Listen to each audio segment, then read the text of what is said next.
Oh my goodness. I don't even remember the last time I made a video, but hello there. Oh, last time I made a video, I was in a good place mentally, and then after that, life kind of went downhill, and I'm going to talk about some of that.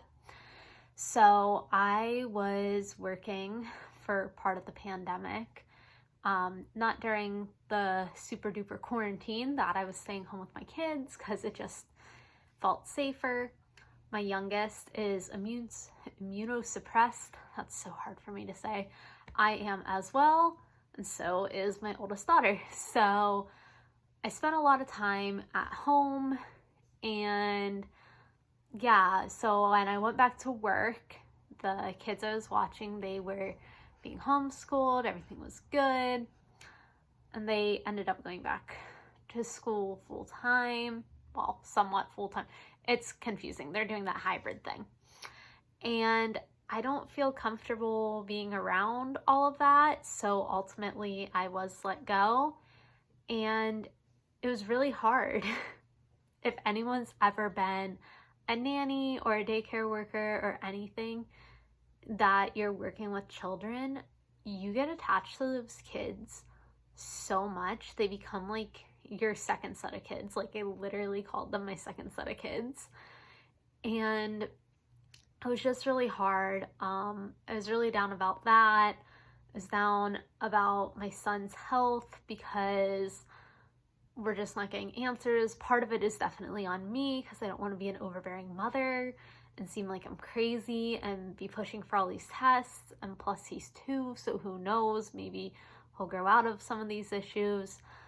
But it's just been really hard, and right now in this pandemic, it's very difficult being a special needs mother because no one understands how scared we are.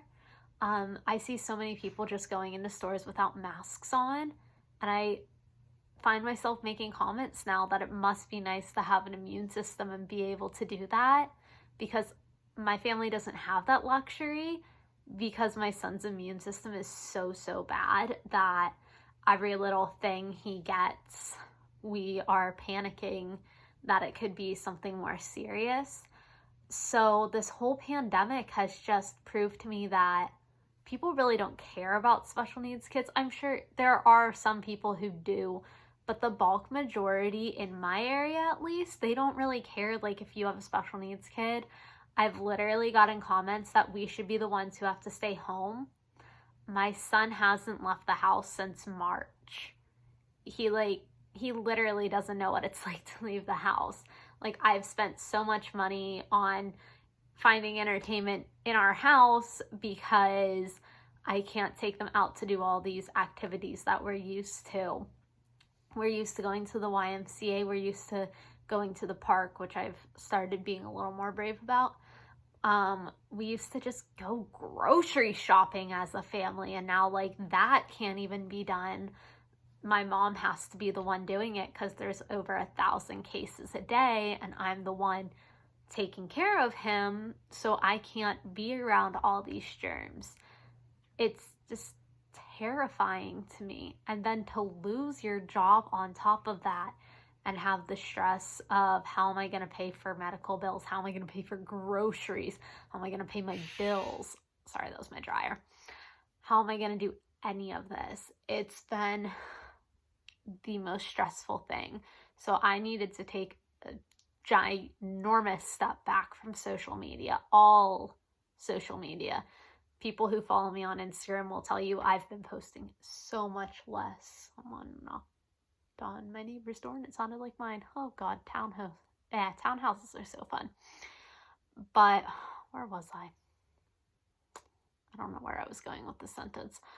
But it's just been beyond stressful. Oh yeah, taking a step back from social media. I've been posting less on Snapchat, less on Instagram. I just needed to remove myself from these things and focus just on my kids and focus on getting a job. Luckily, I did find a job. I start on Monday, but I might have less. They're working out the hours. The mom's in between jobs, working from home, but in between jobs. So we'll see how that goes. I'm hoping it works because they're following CDC guidelines, and finding a job right now was like next to impossible because I can't work with the public. Like, I was so close to calling a doctor and asking if there was any physical way that I could like get put on disability or something, which I know there's not. I'm not disabled. So don't know why I was thinking that, but I was trying to figure out how I can support my family without exposing them to all these things, because at the end of the day, my son's health is more important to me than any amount of money. So I might be making a little less money at this job. I mean, I'm making more hourly, so if I do end up with 40 hours, I'll be making more. But I don't know hour wise how many hours I'm going to have. And that's kind of scary because I'm like, oh no, the holidays are coming up.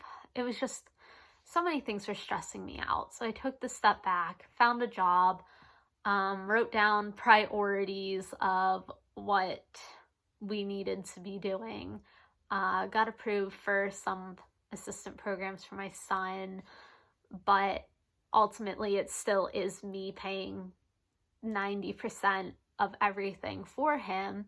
And it's just me because my ex is not involved in Grant's life. He would be if he wanted to, but he's not. So it's just me. My mom helps, my boyfriend helps, but the bulk of it falls on me. So to not have that income was terrifying to me, and I seriously didn't know what to do. So I am actually making this video for a few reasons. One, I wanted to share that stressful situation, so anyone else going through it, there is a light at the end of the tunnel. Just keep pushing, keep looking for jobs. If you lost your job during COVID, I'm so sorry. It is so stressful, and I know how it feels to be stressed about that. But two, I also wanted to have a little shout out to the special needs moms, because I understand. I know it's been a difficult, not even a few months, almost a year at this point, of just having people like not get why you're so stressed about this and not understand that like you're not overreacting about COVID. I don't want to get involved with politics, but it's okay to be afraid of COVID if you are. I think we should be a little bit more afraid of it, especially if you're a special needs mom, because you don't want your kid to go through that. Like, if your kid's like mine and already has trouble breathing, it's terrifying to think like, oh hey, he can get sick from this, and one of the symptoms is he's gonna have trouble breathing. You're not gonna know for quite some time. So yeah, this is just my little love letter to the special needs parents. I shouldn't just say moms, but special needs parents. I love you. I adore all of you. Following so many of you on TikTok now as a way to like be a little community, and we're gonna get through this. If you have advice of how to get through quarantine with a toddler, please comment down below. I'm going to upload another video on Saturday, and if I don't, I give you all permission to flood my comments and yell at me, because sometimes this girl needs a little bit of motivation, so feel free to push me in that direction. I will see you guys on Saturday. Bye, guys.